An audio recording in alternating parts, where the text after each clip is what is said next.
Rabbi Faris Hamadi, as you've seen on this channel, and we presented so many of the evidences, he will present himself as a Salafi, Sheikh, Imam. He's located in the UAE, in Dubai, and he's literally on the government payroll. He's literally on the UAE payroll. There's no denying that, because he has official position. Like, he gives talks and classes and khutbahs at official masajid that are controlled and run by the government. If you don't know this, it's not like Western countries, like the United States. If you want to go and be a preacher or an imam in the UAE, the government literally has to approve you. And if you're the imam or a speaker, a khatib at one of the big masajid in Dubai, in a city center, then that is a government role. And you are going to give the khutbah based on what the government approves of. Literally, sometimes it's literally a script that the government gives you. You have talking points that you have to convey. And this is the norm, actually, for most of the Arab world, but especially in the UAE. So the fact that he has this position means that he is on the government payroll. Now, if Rabbi Faris was just talking about random subjects and leaving it non-political, okay, fine. You would say that, well, there's no indication here that he is pushing Zionism. But when he goes on the minbar and he says that boycotting Israel is haram, for example, boycotting Israel is haram, then whose interests is he really representing? Yeah, he's speaking in Islamic language. He's using Islamic terminology. Yeah, he has a beard and he's dressed as a Muslim. But whose interests does this fatwa serve, for example? Or when he's speaking out against Hamas, when he's speaking out against the Palestinian resistance, whose interests are really served by that? And the vast majority of Muslims are immediately able to recognize what's going on here. When Rabbi Faris comes out and he says, don't share pictures and don't share video evidence of the atrocities that Israel is committing against the Palestinians, he comes out and he gives that kind of fatwa. Whose interests are really being served by that? It's their Israeli interests that are being served, not Muslim interests, because as we know, showing the barbarity of the Israeli genocide in Gaza, that has been so critical towards winning a media war against the Zionist state.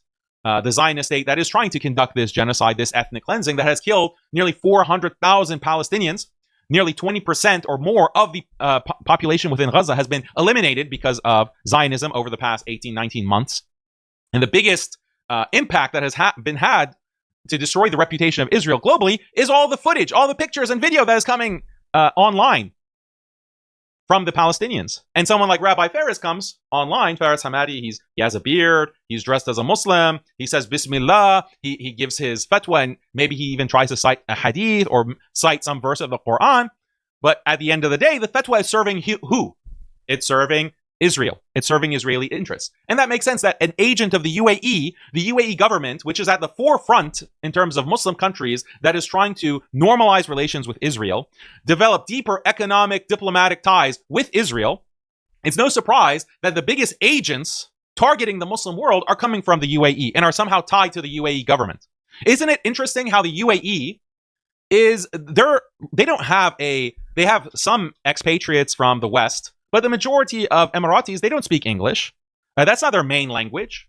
So why is there so much English language media coming from the UAE? Why is there so much media that is being pumped out onto social media coming specifically from the UAE when they don't have that kind of population? This is an attempt to control the discourse outside of the UAE, targeting specifically English-speaking Western Muslims in the United States, in the UK, in Europe in general, specifically targeting them. Why? Because Israel has recognized, and their client state, the UAE, recognizes that the biggest opponents of Israel in the Muslim world, the ones that have the biggest reach and have potentially the biggest influence, they're the ones who are in the West, Muslims in the West. This creates a problem. This creates a PR problem where you have Muslims in the West who are speaking English on YouTube. They have millions of followers. Their videos get millions of views, and they're speaking against Israel. They're speaking against Zionism. They're speaking against Zionist normalization and the Abraham Accords. How can we address this? This becomes a PR problem for Israel. This is a huge problem in the media war. Well, we have this client state, the UAE. They can plausibly present themselves as Muslims. They speak Arabic fluently. They can recite the Quran. They can recite hadith.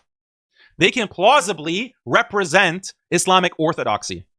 So we have some of these figures. We give them all the legitimacy through money, giving them positions at these big mosques, at these big masajid in the Emirates, having them present their halaqas, their durus, recording that with the best video equipment, with actual video teams that come and put out this high production material online, on Instagram, on TikTok, on Facebook and Twitter and all of social media.